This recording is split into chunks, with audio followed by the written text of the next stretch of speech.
نظام مصطفیٰ مولانا محمد شفیع صاحب مطالبی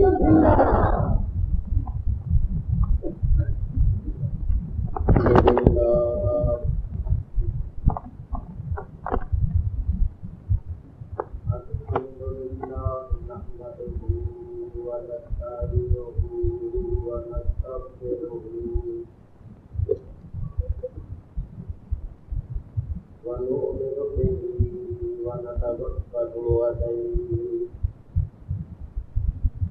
ونعوذ بالله من شرور أنفسنا ومن سيئات أعمالنا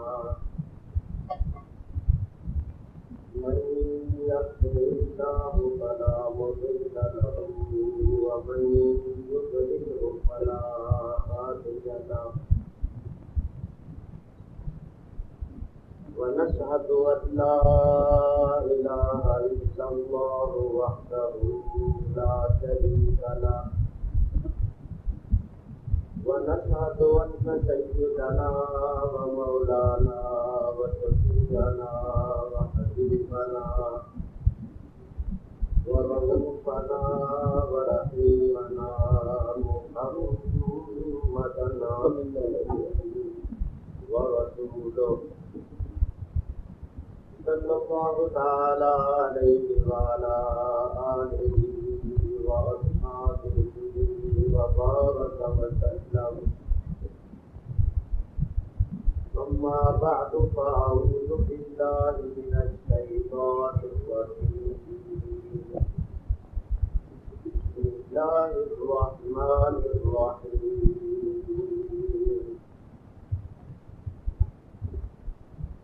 هو الذي أرسل رسوله بالهدى ودين الحق ليظهره على الدين كله وكفى بالله شهيدا صدق الله العلي العظيم. اللهم صل على سيدنا محمد وعلى آل سيدنا ومولانا محمد وأصحاب سيدنا ومولانا محمد وبارك وسلم. الصلاة والسلام عليك يا رسول الله الصلاة والسلام عليك يا حبيب الله الصلاة والسلام عليك يا رحمة للعالمين وعلى آلك وأصحابك يا شفيع المذنبين.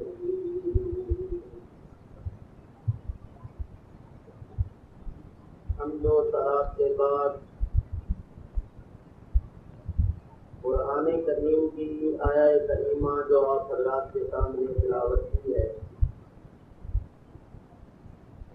اس آیہ کریمہ کا ترجمہ اور چند تفصیلی فوائد بیان کرنے سے پہلے میں اپنے ان تمام بزرگوں اور دوستوں کی خدمت میں ہدیہ تشکر پیش کرتا ہوں. قلب کی گہرائیوں سے شکریہ ادا کرتا ہوں جنہوں نے میری عدالت اور بیماری کے سلسلے میں دعائیں فرمائی، اور اللہ تعالیٰ نے ان کی مخلصانہ دعاؤں کی برکت سے مجھے صحت عطا فرمائی. اللہ تبارک و تعالیٰ ہمارے ان تمام بزرگوں اور دوستوں کو سلامت و سلامت. دوسری بات یہ ہے کہ مخدوم و محترم استاد العلماء حضرت علامہ مولانا محمد رمضان صاحب مدد اللہ العلی مجھے مبارکباد پیش کی ہے کہ میں قومی اسمبلی کے الیکشن کے مقدمے میں کامیاب ہوا ہوں، اور اللہ تعالیٰ نے میرا حق مجھے دلا دیا ہے، اور میں اس وقت قومی اسمبلی کا ممبر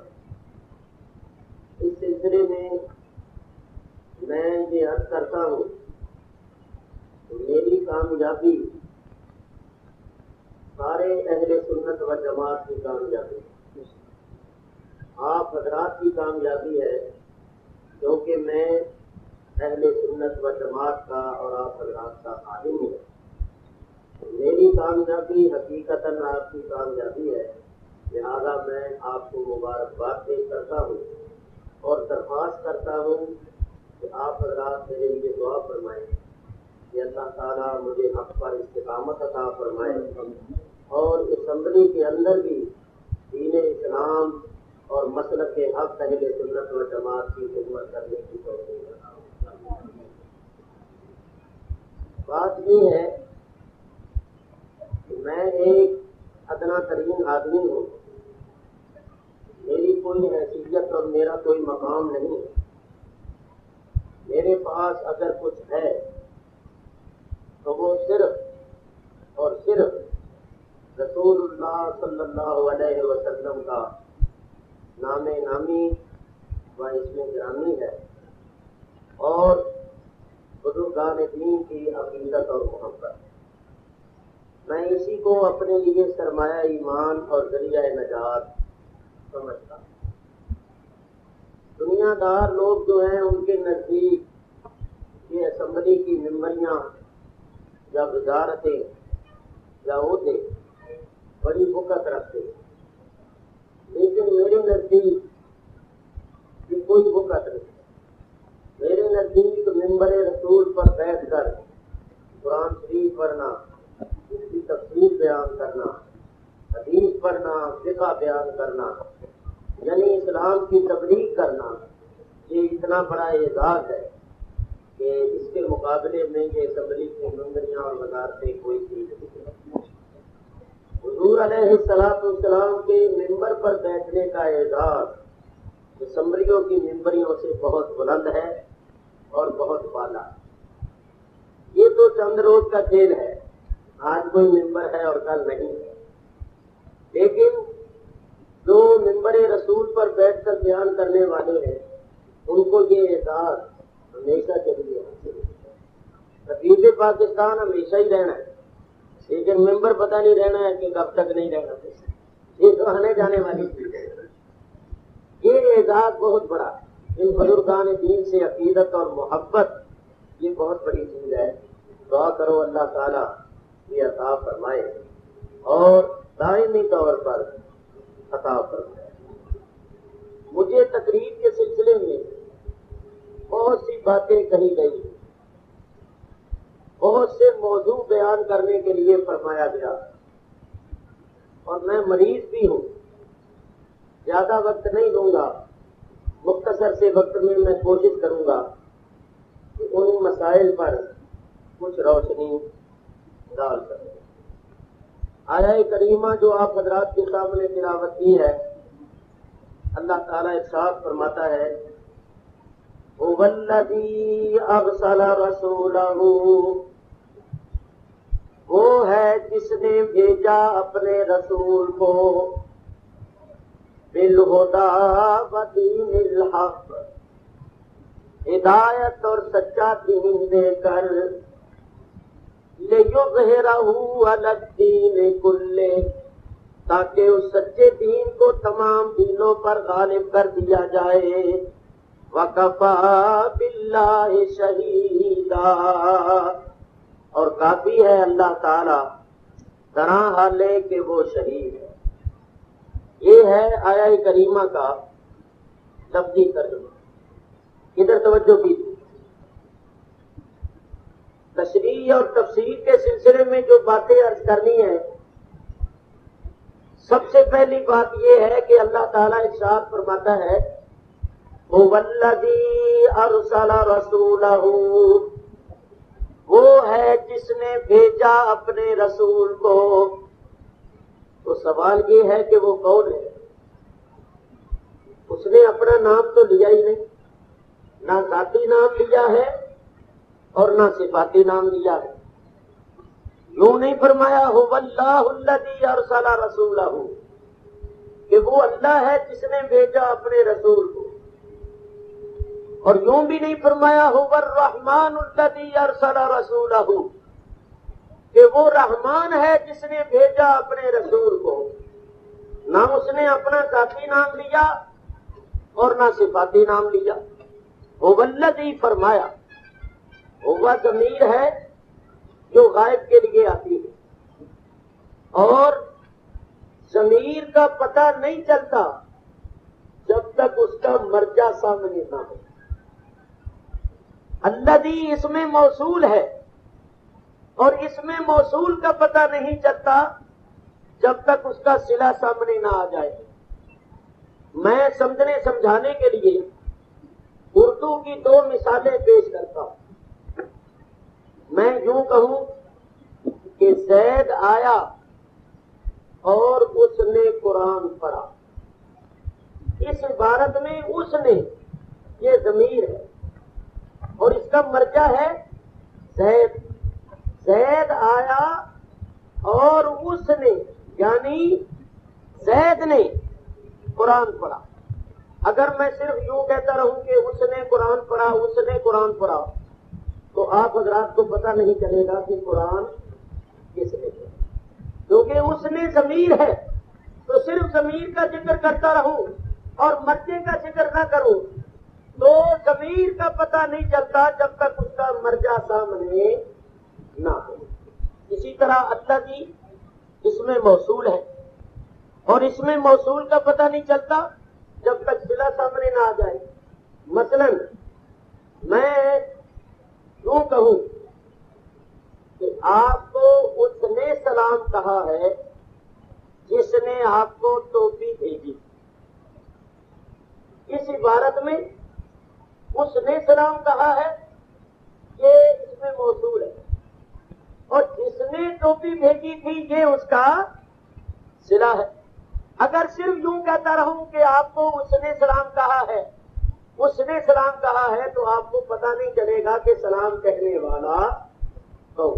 لیکن جب میں نے یوں کہہ دیا کہ اس نے سلام کہا ہے جس نے آپ کو ٹوپی بھیجی تھی تو چونکہ ٹوپی بھیجنے والے کو آپ جانتے ہیں لہذا آپ سمجھ گئے کہ سلام کہنے والا کون.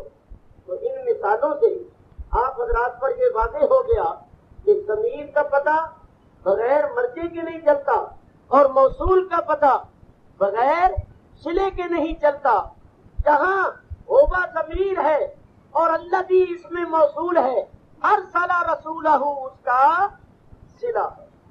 تو معنی کیا ہوا کہ وہ ہے جس نے بھیجا اپنے رسول کو. اللہ تعالیٰ نے یہ انداز کیوں اختیار فرمایا؟ اس لیے کہ لوگوں جس طرح ضمیر کا پتہ بغیر مرجع کے نہیں چلتا اور موصول کا پتہ بغیر صلے کے نہیں چلتا اسی طرح تمہیں میرا پتہ بغیر میرے رسول کے نہیں چل سکتا. نعرہ تکبیر، نعرہ رسالت، نتیجے پاکستان. دیکھیے کوئی شخص اپنا تعارف کراتے ہوئے یوں کہے کہ میں وہ ہوں جس کا فلاں شاگرد ہے. اپنا نام نہ لے، یوں کہے کہ لوگوں میں وہ ہوں جس کا فلاں شاگرد ہے تو وہ اپنا تعارف اس انداز سے کیوں کراتا ہے؟ اس لیے کہ وہ جانتا ہے کہ یہ لوگ میرے اس شاگرد کی قابلیت صلاحیت علم و فضل کو جانتے ہیں.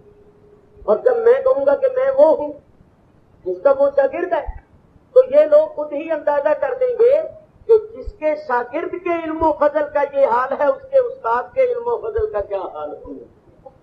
تو اللہ تعالیٰ بھی اپنا تعارف کراتا ہے تو اپنے اس رسول کے ذریعے سے کراتا ہے کہ لوگوں میں وہ ہوں جس نے ایسا ذیشان رسول تمہارے پاس بھیجا. اس رسول کو دیکھو تو دیکھ کر اندازہ کر لو کہ جس کا رسول ایسا ہے اس رسول کے پیدا کرنے والا خدا کیسا ہو. جس رسول کی شان یہ ہے اس رسول کے بھیجنے والے اللہ تعالیٰ کی شان کا کیا عالم ہوگا. اللہ تعالیٰ کو اس انوکھے اور نرالے محبوب پر ناز ہے، فخر ہے. اللہ اپنا تعارف کراتا ہے تو اس رسول کے ذریعے سے کراتا ہے. یاد رکھو حضور کا علم اللہ کے علم کی دلیل ہے حضور کا علم اللہ کے علم کی دلیل ہے، حضور کا جمال اللہ کے جمال کی دلیل ہے، حضور کا کمال اللہ کے کمال کی دلیل ہے۔ اللہ فرماتا ہے میرے اس رسول کے کمالات کو دیکھو تو میرے کمالات کا اندازہ کر لو کہ جب مخلوق کے کمالات کی یہ شان ہے تو خالق کے کمالات کی کیا شان ہے۔ هو الذی ارسل رسولہ، وہ ہے جس نے بھیجا اپنے رسول کو۔ دیکھیے ارسلہ فرمایا، یہ ارسلہ جو ہے یہ ارسال سے، اور ارسال کے معنی ہے بھیجنا، اور بھیجی وہ چیز جاتی ہے جو پہلے سے موجود ہو۔ خالق کا نہیں فرمایا، وہ والذی خلق رسولہ، خالق کا نہیں فرمایا۔ اگر خالق کا فرماتے تو خالق کا مادہ ہے خلقن، اور خلقن کے معنی ہے پیدا کرنا، بنانا، تو خالق کا نہیں فرمایا۔ ہر سالہ فرما کر اس حقیقت کی طرف اشارہ کیا کہ جب میرا یہ رسول تمہارے پاس آیا ہے اس وقت اس کی تخلیق نہیں ہوئی، تشریف آوری ہوئی ہے، کیونکہ تخلیق تو اس کی ساری کائنات سے پہلے ہوئی، تخلیق ہوئی ہے ساری کائنات سے پہلے، اور تشریف آوری ہوئی ہے سارے نبیوں کے بعد۔ حضور علیہ السلام نے خود ارشاد فرمایا اول ما خلق اللہ نوری، جو چیز اللہ نے سب سے پہلے پیدا کی ہے وہ میرا نور ہے۔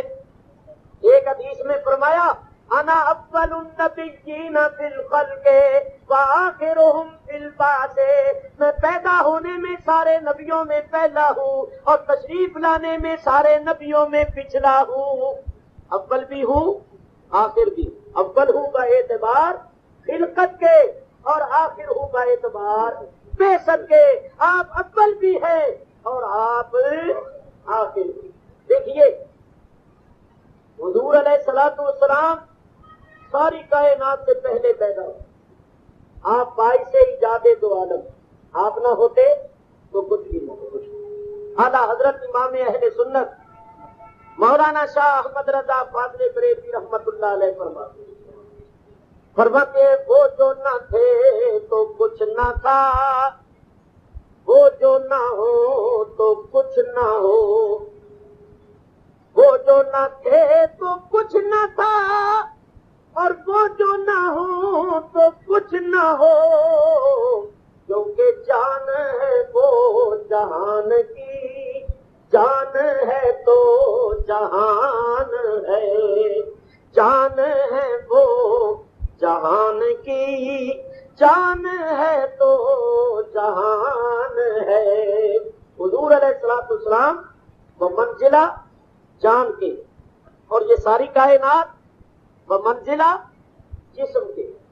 حضور علیہ السلام ارشاد فرماتے ہیں انا من نور اللہ والخلق کلہم من نوری، میں اللہ کے نور سے ہوں اور ساری مخلوق میرے نور سے ہے۔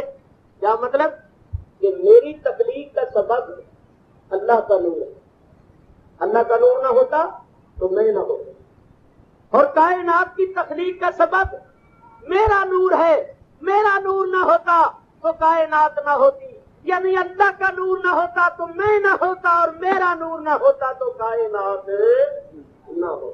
اور دیکھو حضور کائنات کی اصل ہے، کائنات کی اصل، اصل کہتے ہیں جڑ کو، اصل کہتے ہیں جڑ کو، تو حضور ساری کائنات کی جڑ ہے۔ جڑ پہلے ہوتی ہے اور درخت بعد میں ہوتا ہے، تو حضور پہلے اور ساری کائنات بعد میں۔ اور یہ بتائیے کہ اگر جڑ نہ ہو تو درخت مارد وجود میں آ سکتا ہے؟ آپ جڑ کو بیج بھی کہتے ہیں، بیج۔ جس طرح اصل نہ ہو، جڑ نہ ہو، درخت مارد وجود میں نہیں آ سکتا، اسی طرح حضور نہ ہوتے تو کائنات مارد وجود میں نہ آتی، حضور نہ ہوتے تو کچھ بھی نہ ہوتا۔ فرمایا هو الذی ارسل رسولہ، اللہ وہ ہے جس نے بھیجا اپنے رسول کو۔ تو میری تقریر کا عنوان دو چیزیں ہیں جو آگے آ رہی، وہ کیا ہیں؟ بالہدی ودین الحق لیظہرہ علی الدین کلہ۔ ایک بات تو یہ کہ نبی کریم علیہ الصلوۃ والسلام کیا لے کر آئے، اور دوسری بات یہ کہ کیوں آئے۔ بس یہ دو باتیں میں نے کیا، ایک کیا لے کر آئے، بولو کیا لے کر آئے، اور دوسری بات کیوں آئے، کس مقصد کے واسطے آئے۔ تو پہلی بات سنو، کیا لے کر آئے۔ اللہ تعالیٰ ایک ساتھ فرماتا ہے بالہدی ودین الحق، ہدایت اور سچا دین دے۔ کیا لے کر آئے؟ ہدایت اور سچا دین۔ دیکھو، ہدایت لے کر آئے، ہاتھی بن کر آئے۔ ہدایت لے کر آئے، ہاتھی بن کر آئے، اور لوگوں کو ہدایت دینے والے بن کر آئے، ہاتھی بن کر آئے، ہدایت لے کر آئے۔ بعض لوگ یہ کہتے ہیں کہ حضور ہدایت نہیں دے سکتے، اگر ہدایت دے سکتے ہوتے تو ابو جہل کو مسلمان کر دیتے، ابو لہب کو مسلمان بنا دیتے۔ ساری عمر زور لگاتے رہے، چاچا ابو طالب بھی مسلمان نہیں ہوا۔ تو اگر ہدایت دے سکتے ہوتے تو پھر ان کو ہدایت دے دی۔ یہ بعض لوگ کہتے تھے۔ اس کے میں سرے دست دو جواب عرض کرتا ہوا آگے بڑھتا ہوں۔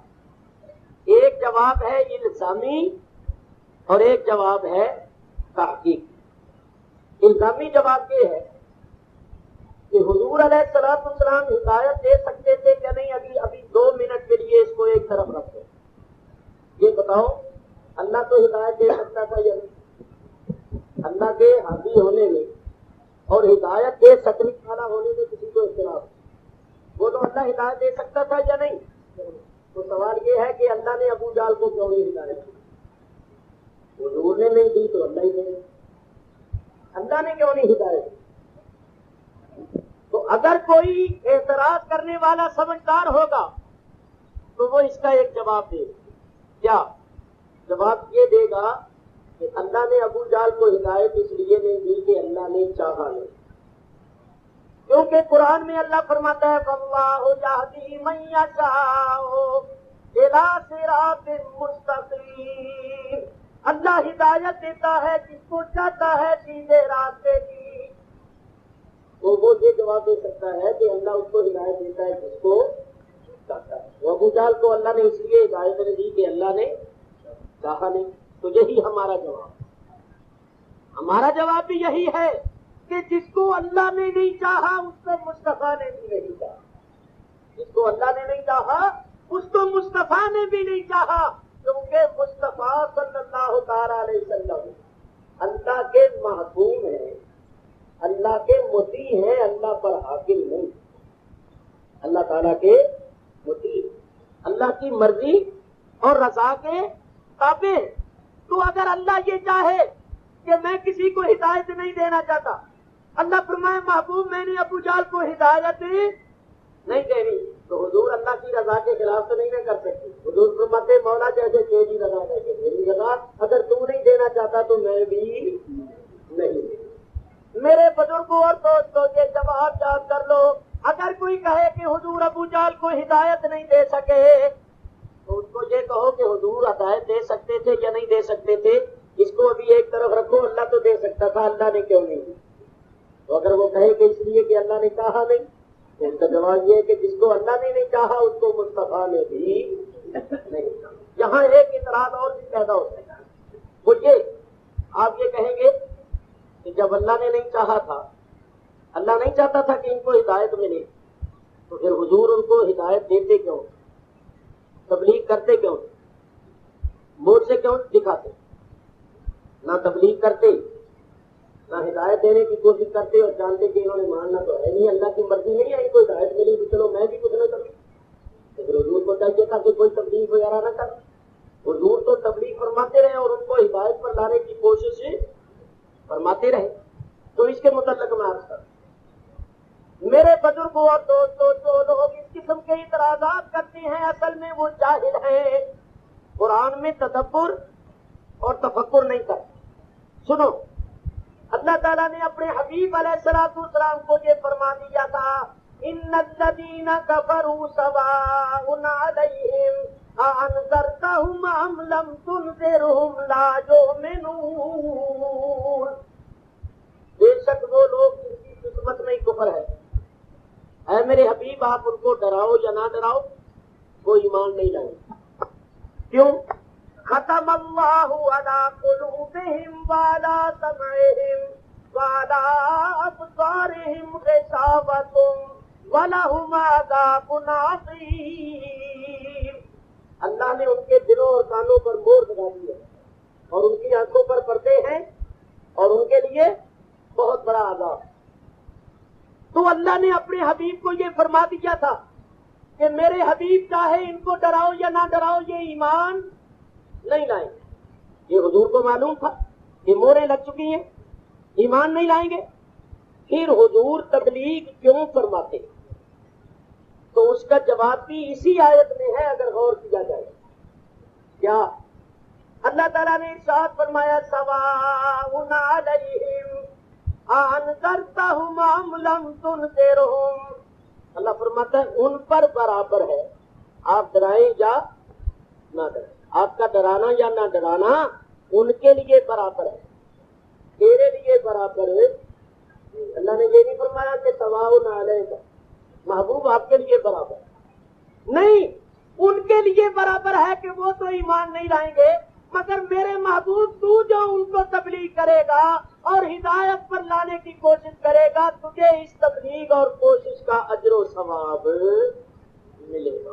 تو نبی کریم علیہ الصلوۃ والسلام اس لیے تبلیغ فرماتے تھے کہ آپ کو اس کا ثواب ملتا تھا۔ ایک دوسری بات یہ ہے کہ حضور نمونہ بن کے آئے، حضور معلم بن کر آئے۔ اگر آپ تبلیغ چھوڑ دیتے تو پھر یہ علماء کیسے تبلیغ کرتے؟ ان کے لیے سنت بن جاتی جو میں چھوڑ دو، ہمارے نبی نے جو چھوڑ دیا تھا۔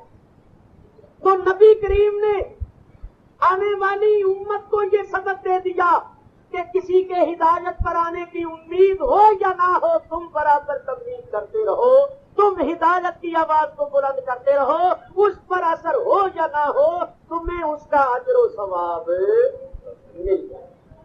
تو میرے دوستوں بزرگوں، میں یہ عرض کر رہا تھا کہ جو لوگ اس قسم کی باتیں کرتے ہیں وہ جاہل ہیں، قرآن میں تدبر اور تفکر سے کام نہیں لے۔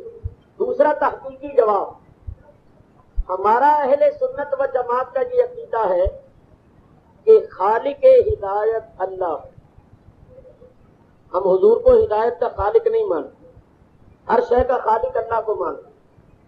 اللہ خالق ہدایت اور حضور معطی ہدایت، یعنی ہدایت کو پیدا تو اللہ کرتا ہے اور عطا حضور کرنا۔ تو حضور کی بارگاہ سے ہدایت کس کو ملتی ہے؟ جس کے لیے اللہ نے ہدایت خلق کی، پیدا کی۔ جس کے لیے اللہ نے ہدایت پیدا نہیں کی اس کو حضور کی بارگاہ سے ہدایت نہیں ملی۔ اس کو سمجھنے کے لیے یوں سمجھو، بچے بھی سمجھ جائیں کہ ایک ہو بہت بڑا شیر مالک، کروڑ پتی، اور وہ کروڑوں روپیہ ایک خازن کو مقرر کرے اور اس کو دے دے۔ مالک کا روپیہ خزانچی خازن کے پاس ہے اور وہ پیٹی کے اوپر بیٹھا ہوا ہے، چابیاں اس کے پاس ہے، پیسہ پیٹی میں رکھا ہوا ہے، خازن بیٹھا ہے۔ مالک نے اس کو ہدایت دی ہے کہ جس کے لیے میں پرچی کاٹوں اس کو پیسے دے۔ مالک پرچی کاٹتا ہے، اس کو 5,000 دے، اس کو 10,000 دے، اس کو 20,000 دے۔ پرچی والا مالک کی پرچی لے کر خازن کے پاس آتا ہے، پرچی دکھاتا ہے، خازن اس کو پیسے دے دیتا ہے۔ خازن پیسے دے دے، کس کو دیتا ہے؟ جو مالک سے پرچی لے کر آتا ہے۔ اور ایک بغیر پرچی کے جا رہے، مالک سے پرچی نہ لائے ویسے جا کر کہہ دے کہ مجھے 5,000 روپیہ دے دو، تو خازن دے، خازن کہے گا مالک سے پرچی لاؤ، تو کہ مالک تو میرے واسطے پرچی نہیں کاٹتا، تم ویسے ہی دے دو۔ تو وہ خازن کہے گا کہ اگر مالک نہیں کاٹتا تو پھر میں بھی نہیں دے سکتا۔